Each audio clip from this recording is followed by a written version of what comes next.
બનાવે ના sir, blog બનાવે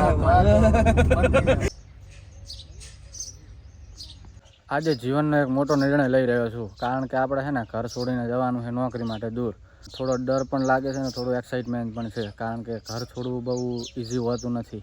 કે અહીંયા બહુ ટાઈમથી ઘરે રહ્યા હોય ને એકદમથી ઘર છોડવું ને એ કેટલું અઘરું લાગે ને એ ઘર છોડ્યા પછી ખ્યાલ આવે.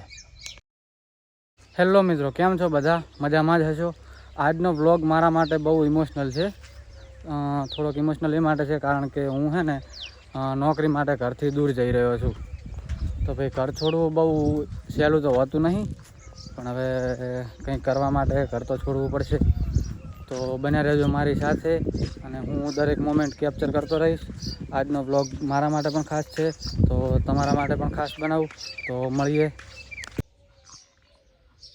પેકિંગ બીજું થઈ ગયું છે અને હવે મસ્ત મજાના ગોગા બાપાના દર્શન કરી અને આવી ગયા છે ઘરે. હવે ઘરેથી આપણને મૂકવા આવવાના છે ભાઈ, એટલે પછી ત્યાંથી દિયોદર જવાનું છે ને દિયોદરથી આગળ જવાનું છે. તો હું તમને દરેક મોમેન્ટ બતાવતો રહીશ. ત્યાં સુધી બન્યા રહેજો મારા બ્લોગમાં.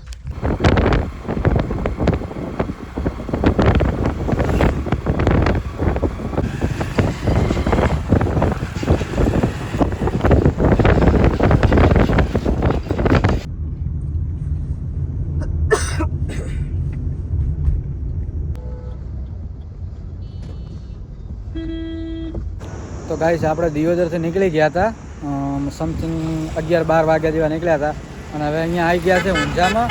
અને હવે આ હોટલે જમવા જવાનું છે, તો ખાવા બીજું ખાઈને કરીએ આગળ કન્ટિન્યુ. તો બન્યા રહેજો બ્લોગમાં. તો આપણે છે ને મસ્ત મજાનું જમી વાળ્યું છે, કારણ કે ભાઈ ભૂખ એવી લાગી હતી ને એટલે તમને બતાવ્યું નહીં કોઈ, પણ આપણે મસ્ત મજાનું જમી લીધું છે સારા બેર.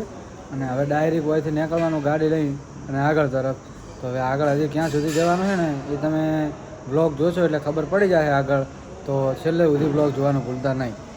મસ્ત મજાની ગાડી આવી ગયા છે હવે.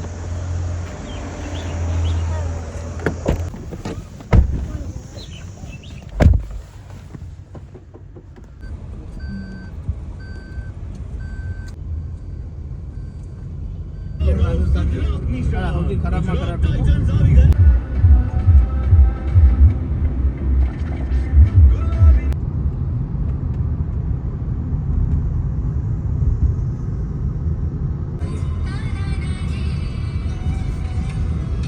તો ફાઇનલી ગાઈસ, આપણે અમદાવાદ પહોંચી ગયા છે અને અહીંથી શરૂ થાય છે આપણી નવી જર્ની, નવા સપના અને એક્સાઇટમેન્ટ. આજનો દિવસ તો બહુ સરસ રહ્યો મારા માટે.